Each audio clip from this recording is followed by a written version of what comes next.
Bonsoir, mesdames, mesdemoiselles et messieurs, bienvenue à ce journal dont on voici les principaux titres. La haute commission mixte de coopération mauritano-algérienne signe 16 protocoles de coopération entre nos deux pays.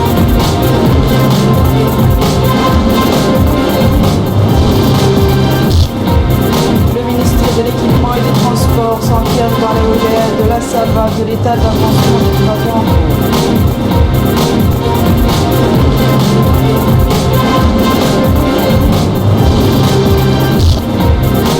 Nouakchott a pris les travaux de la réunion d'experts pour la création d'une cellule de transfert des technologies.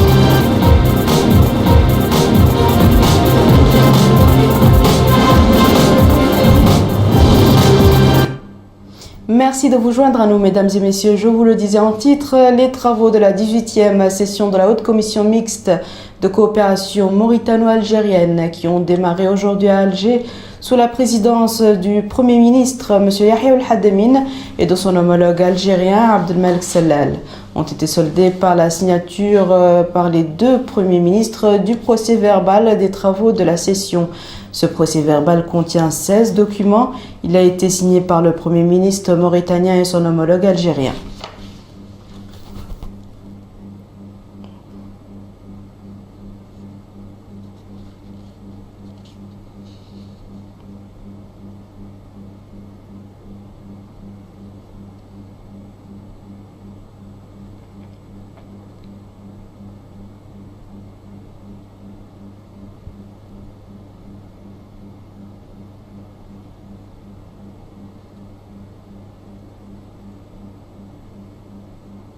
Le Premier ministre, M. Yahya El-Hademine, a visité aujourd'hui le cimetière d'Al Aliya à Alger, où il a posé un bouquet de fleurs et récité la Fatiha à la mémoire des martyrs de la nation algérienne. Le Premier ministre était accompagné au cours de cette visite par Abdelkader Msahel, ministre algérien des Affaires maghrébines, africaines et de la Ligue arabe, et les membres de la délégation mauritanienne.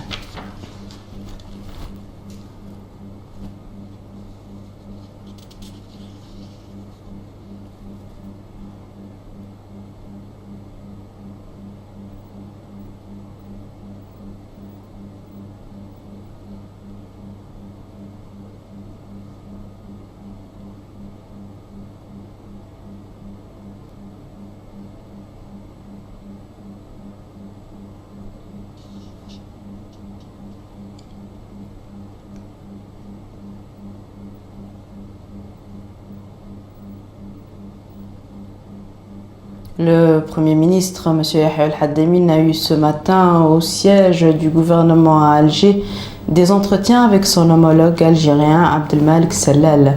La rencontre a porté sur les relations existantes entre les deux pays frères et les moyens susceptibles de les développer.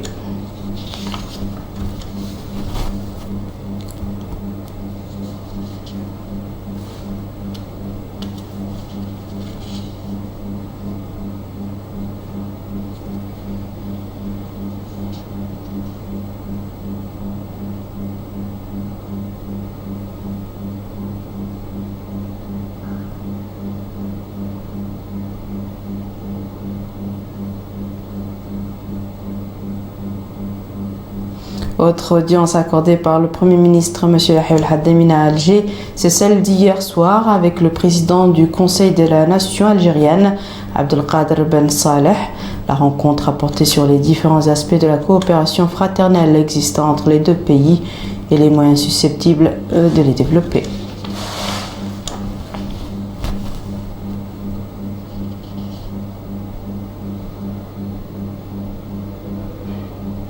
Il faut rappeler que le Premier ministre, M. Yahya El-Hademine, est arrivé hier soir à Alger pour présider la partie mauritanienne aux travaux de la 18e session de la grande commission mixte mauritano-algérienne de coopération.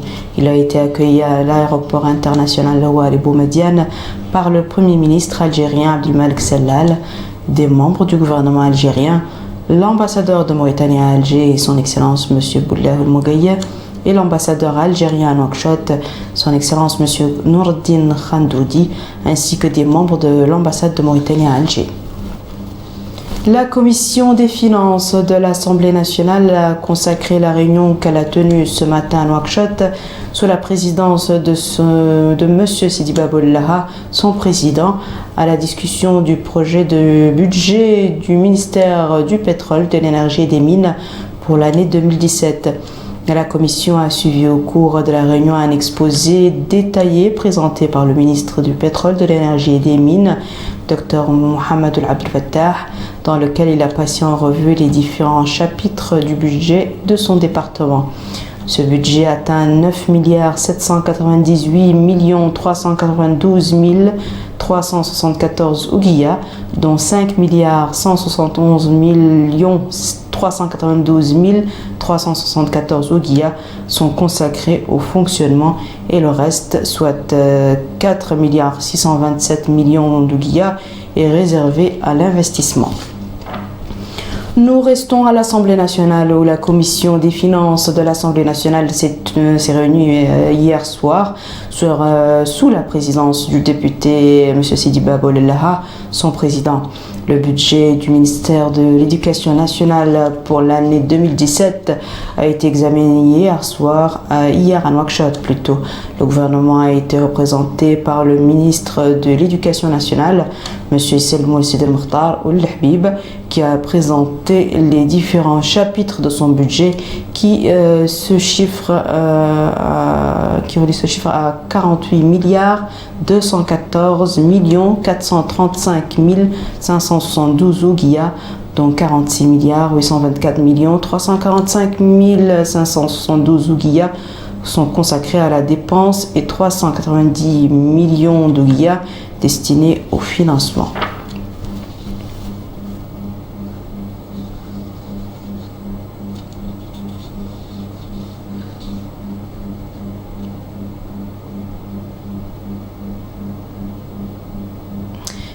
Direction le Sénat qui a consacré la séance plénière qu'il a tenue aujourd'hui à l'adoption du projet de loi autorisant la ratification de l'accord de Paris en vertu de la Convention cadre des Nations Unies sur le changement climatique.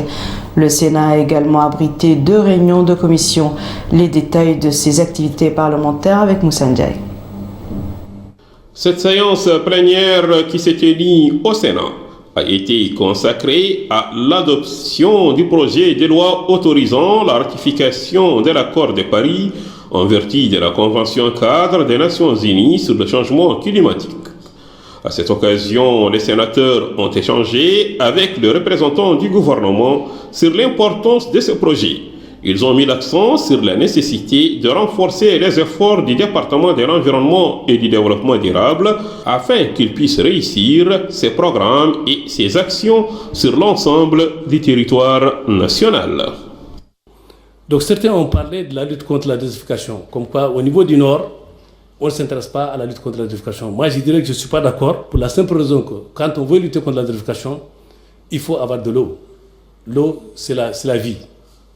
C'est la vie. Et je sais qu'il y a des efforts qui ont été faits au niveau de Wilaya du Nord, à travers des projets comme le PDDO qui a intervenu dans beaucoup de zones de oasis pour essayer de protéger ces zones de tout ce qui concerne l'avancée de la désertification et surtout aussi l'avancée d'une des sables.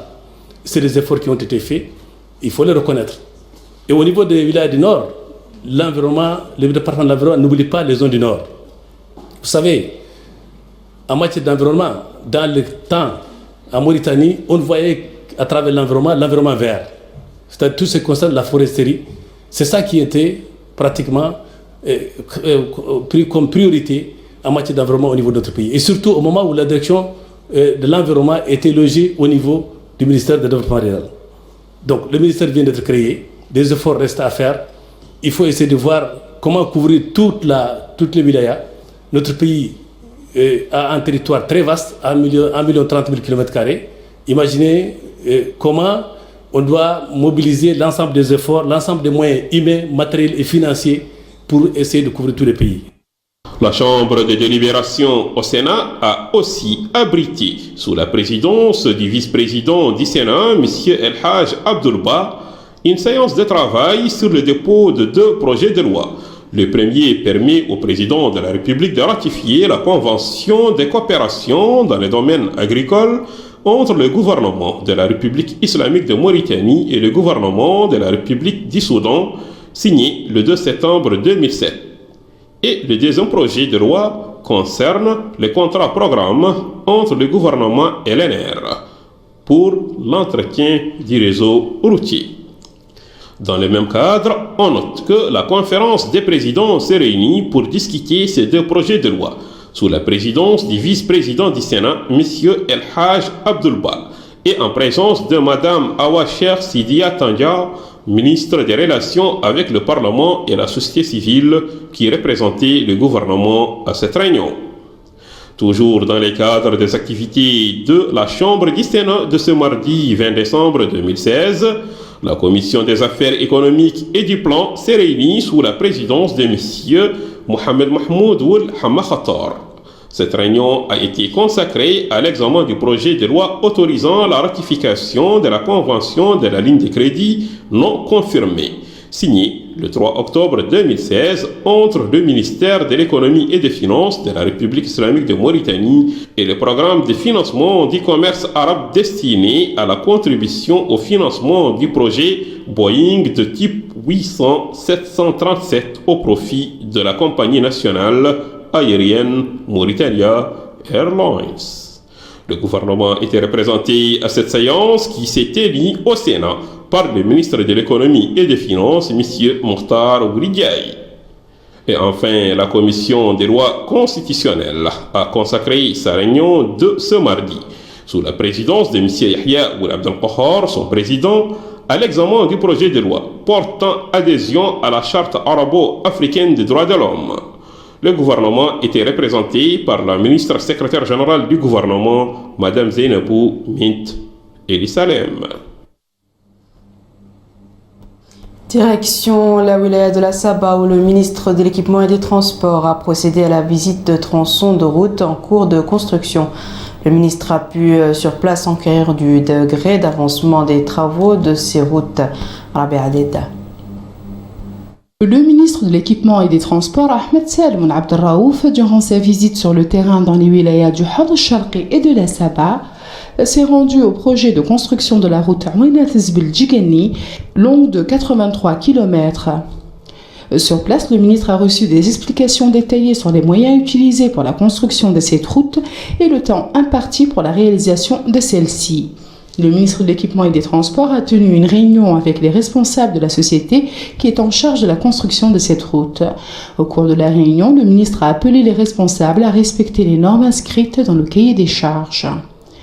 Dans la wilaya de la Saba, le ministre s'est rendu sur le tronçon de route en cours de construction Kifa Boumdeid, long de 208 km, réalisé sur fonds propres de l'État, avec une enveloppe atteignant 13 milliards d'ouguiyas. Le ministre a reçu des explications détaillées sur l'avancement des travaux. Sur la route Kifa-Kankossa, le ministre a reçu des explications sur cette route longue de 83,5 km, un projet achevé où il ne reste que les panneaux de circulation à installer qui doivent finir dans quelques jours. Le ministre de l'Équipement et des Transports, Ahmed Salmoun Abdel Raouf, a mis en exergue que sur la route Ouinat-Zbil-Djigani, les travaux ont atteint 14% d'exécution. Le but de ces visites, a-t-il ajouté, est de s'assurer de l'avancement des travaux. La route Kifa-Kankossa est à la phase finale, a rappelé le ministre. Ces projets de construction de routes permettront de contribuer au désenclavement dans ces deux wilayas. L'université de Nouakchott Al Asriya a abrité ce matin les travaux de la réunion des experts pour la création d'une cellule de transfert des technologies. Cette rencontre est organisée en partenariat avec le Centre de technologie de la Commission économique et sociale de l'Asie de l'Ouest, l'Organisation islamique pour l'éducation, la science et la culture et l'UNESCO et l'UNIDO. Aminata Khan. Cette rencontre a pour objectif de faciliter la création d'entreprises innovantes à portée technologique afin de permettre aux chercheurs, aux jeunes promoteurs et aux entreprises industrielles innovantes d'accéder facilement aux informations nécessaires pour la création et le développement de leurs projets à des fins de commercialisation. Ouvrant les travaux de la rencontre, le ministre de l'Enseignement supérieur s'est exprimé. La création de ce bureau de transfert de technologie et d'innovation vient renforcer la politique de notre département par la mise en place d'un environnement de travail adéquat permettant aux chercheurs et étudiants de mettre en œuvre des projets de recherche appliqués dans les domaines fixés par le Haut Conseil pour la recherche scientifique et l'innovation et dont les appels à projets pourraient être lancés par la future Agence nationale pour la recherche scientifique et l'innovation. Ce bureau sera une structure d'interfaçage et de valorisation ayant pour vocation d'assurer la coordination entre les groupes d'étudiants et de chercheurs d'une part et les entreprises où se définit la demande de technologie d'autre part. Le président de l'université de Nouakchott Al-Astriya s'est également exprimé. Il a situé la rencontre avant de rappeler les recommandations de la première réunion des experts. Un premier atelier organisé en juillet 2016 a permis de faire un diagnostic sur la situation des sciences, des technologies et de l'innovation en Mauritanie et d'établir les forces, les faiblesses, les opportunités et les contraintes de ce secteur. Il a permis aussi l'établissement des recommandations adéquates pour permettre aux établissements de la recherche en sciences et technologies de disposer d'un système d'innovation et de transfert de technologies. Ce deuxième atelier permettra d'étudier le cadre réglementaire et d'initier les démarches nécessaires pour la mise en place et le financement d'un bureau de transfert de technologie en Mauritanie. À leur tour, nos partenaires techniques et financiers se sont exprimés. Ils sont longuement revenus sur les composantes du projet et son importance.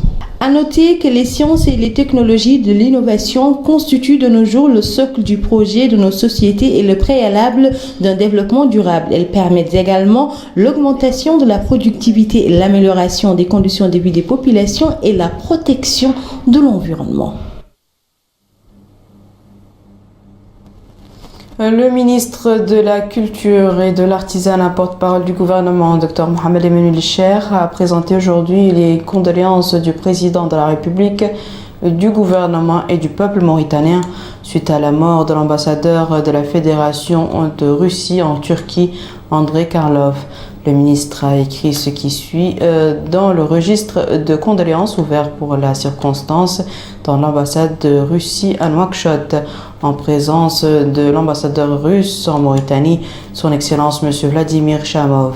Nous avons appris avec un profond regret et consternation la nouvelle de la mort de l'ambassadeur de la République de la Fédération de Russie en Turquie, Andrei Karlov, hier 19 décembre, suite à une attaque terroriste arbitraire et condamnable.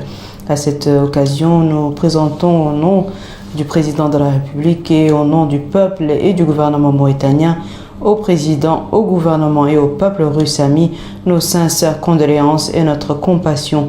Le ministre de la Culture et de l'Artisanat, porte-parole du gouvernement, Dr Mohamed Emmanuel Cheikh.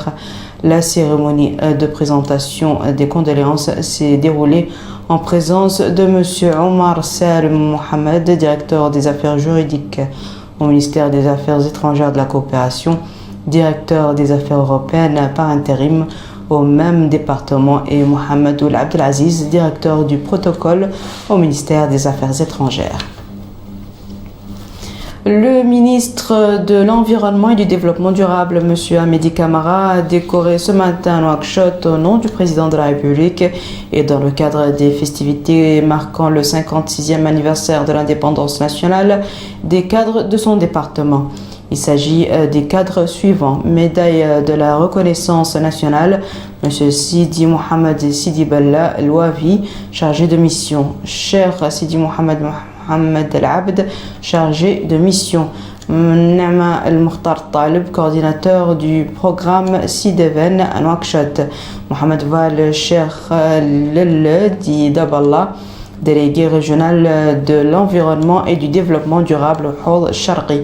La cérémonie s'est déroulée en présence du secrétaire général du ministère, entouré de ses proches collaborateurs. Autre décoration dans ce journal, le ministre délégué auprès du ministre de l'économie et des finances, chargé du budget, M. Mohamed El-Kombo, a décoré aujourd'hui au nom du président de la République des cadres de son département, et ce dans le cadre des festivités marquant la célébration du 56e anniversaire de l'indépendance nationale. Les cadres décorés sont les suivants. Chevalier de l'ordre du mérite national, M. Mohamed Abdallah Ammar Salem Belkhair, directeur de la zone économique et des engagements à la direction générale des douanes. M. Mohamed Hussein Bakkar, inspecteur central des douanes au port de Nouakchott. M. Shrif Zeyni Moulali, directeur administratif et financier au ministère.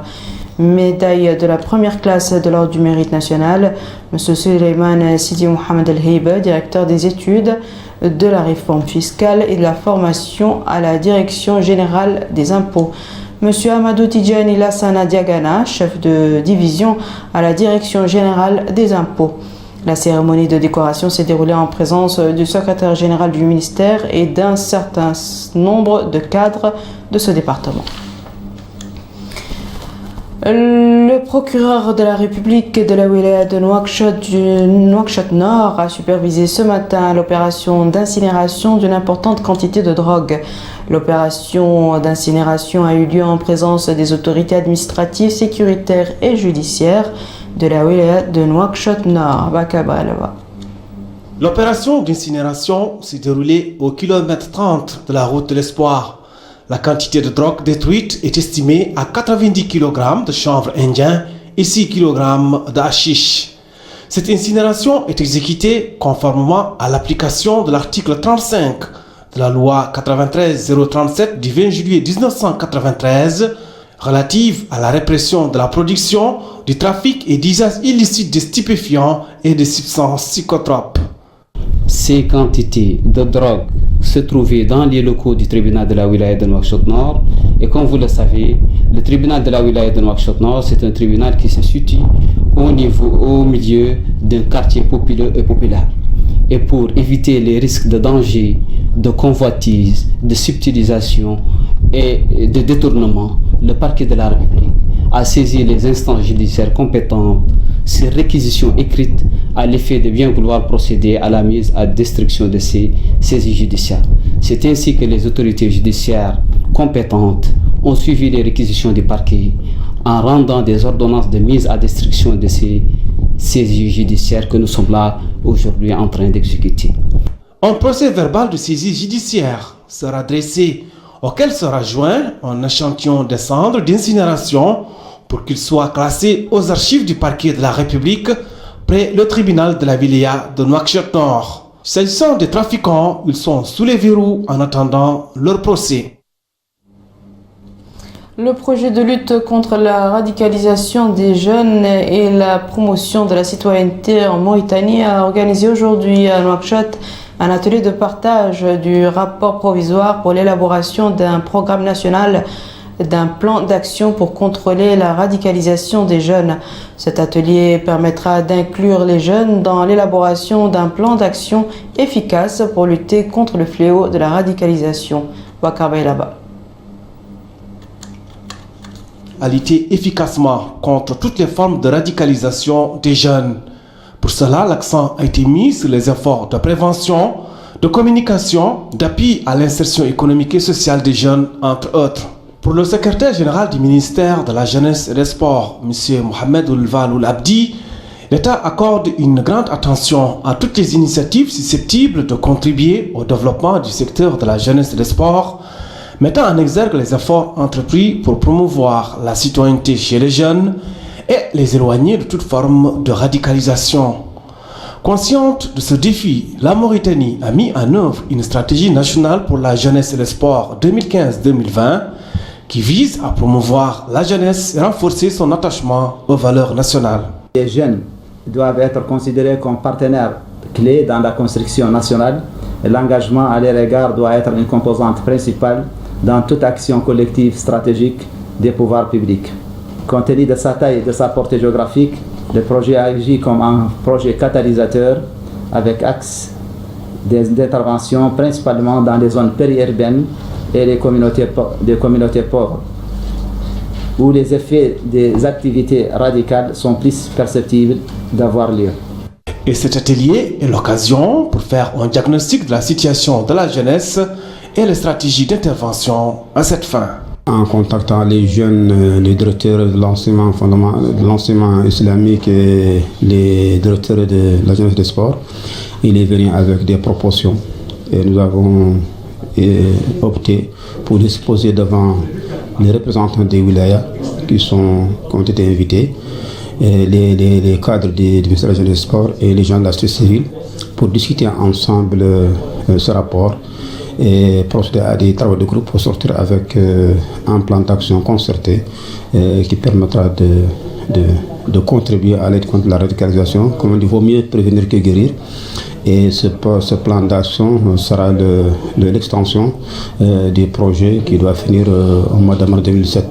À rappeler que la Mauritanie a développé une stratégie innovante qui met un accent particulier sur la prévention de la radicalisation de la jeunesse, l'accélération de son autonomisation et l'amélioration de son éducation. L'Union des femmes des médias mauritaniens a organisé hier soir à Nouakchott un colloque culturel dédié au soutien du prophète, paix et salut sur lui. Cette rencontre appuyée par le Forum de soutien international au prophète, paix et salut sur lui, a été l'occasion de primer les lauréats d'un concours sur la Sira Nabawiya. Rabia Deda. L'Union des femmes des médias mauritaniens a organisé cette soirée culturelle à laquelle ont pris part de nombreux invités dont des oulémas, des docteurs, professeurs et journalistes pour mettre en avant les qualités et les valeurs du prophète alayhi salatu wassalam. À cette occasion, le secrétaire général du ministère des Relations avec le Parlement et de la société civile, Mokhtar Ould-Dahi, a mis en exergue que l'organisation de cette soirée culturelle durant le mois de l'anniversaire de la naissance du prophète alayhi salatu wassalam est louable. Elle contribuera, ajoute-t-il, à enraciner davantage l'amour et l'estime du prophète alayhi salatu wassalam au sein des communautés islamiques. À son tour, la vice-présidente de l'Union, Maïmouna Bint Seydna Omar, a rappelé que l'Union des femmes des médias mauritaniens organise souvent des soirées culturelles de soutien au prophète alayhi salatu wassalam, et ce grâce à la coopération du Forum international de soutien au prophète alayhi salatu wassalam. La soirée a été marquée par la présentation de poèmes et textes littéraires axés essentiellement sur les valeurs du prophète alayhi salatu wassalam. Des lauréats du concours sur la Sira ont été primés par l'Union des femmes des médias mauritaniens. La ville de Dubaï a abrité le festival de théâtre populaire, le festival international de Shariqa. La Mauritanie a participé cette année à cette édition. Les troupes de théâtre populaire mauritaniens ont présenté à l'assistance un spectacle riche et varié. Rabia Deda. La culture et le patrimoine sont à l'honneur dans ce festival international auquel prend part notre pays dans la ville de Dubaï. Le festival de Shariqa a été l'occasion pour les troupes mauritaniennes de mettre en avant la poésie, le patrimoine culturel de la Mauritanie. Ce réalisateur nous confie que ce festival est l'occasion pour notre pays de mettre en avant notre folklore à travers des chants et poèmes, une mise en scène à travers laquelle notre pays est mis en avant. Le théâtre populaire a revêtu pendant un laps de temps la tenue mauritanienne traditionnelle. Le théâtre mauritanien participe à ces rencontres pour faire connaître la culture mauritanienne au niveau international.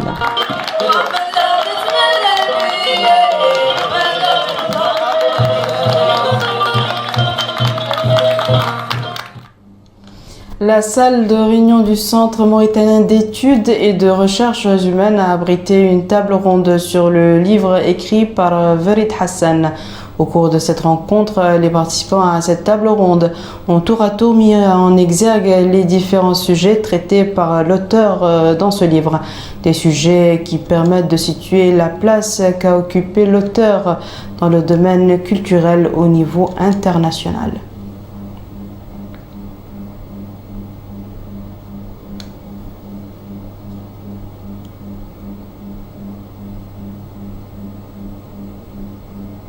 Voici à présent, mesdames et messieurs, le rappel des titres.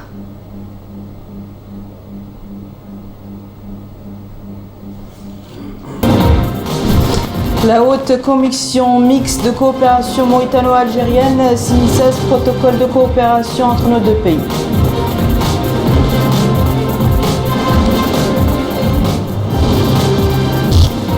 Le ministre de l'Équipement et des Transports s'enquiert dans la wilaya de la Saba de l'état d'avancement des travaux en cours.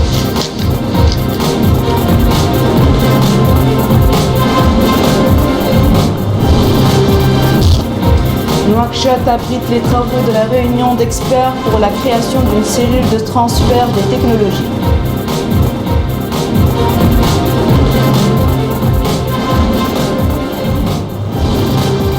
C'est la fin de ce journal, mesdames et messieurs. Merci à vous de nous avoir suivis. Merci de votre fidélité. On se retrouve samedi à la même heure, Inch'Allah.